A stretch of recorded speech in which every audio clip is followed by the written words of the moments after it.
Sweet potato growing is a fairly new crop for me. Well, I say new. I've done it, I suppose, for 4 or 5 years now. And when you order them, mail order, and you get a padded packet or box through the post, and what we call slips, they don't look very much.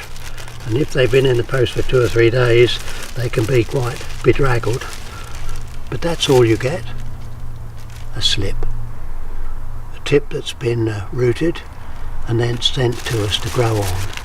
Now it is worth popping them into a glass jar for 24 or 48 hours just to get them re-established, and once you've done all of that, then it's sensible to pop them up into a 9cm pot and get them nicely established before they go out.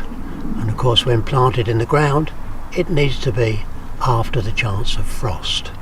Now they're pretty vigorous things. I'll just put those down for a minute. I've got an example here where they've been trained up a pyramid. Now this is not the usual way, but if your garden is quite small, then they will grow at least a metre out in all directions.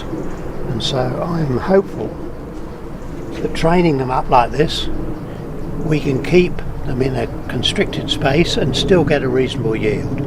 Some of the latest varieties just coming onto the market actually flower.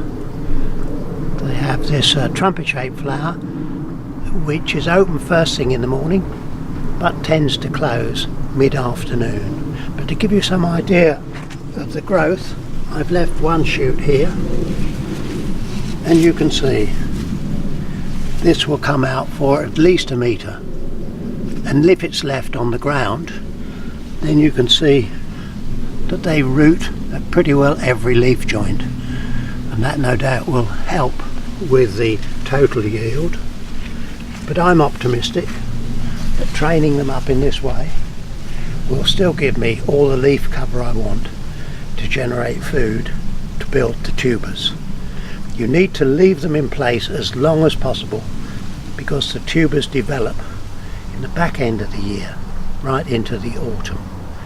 If you are growing them out in the open ground, plant them through black plastic. That warms the soil and it stops them rooting through to make cultivation a bit easier.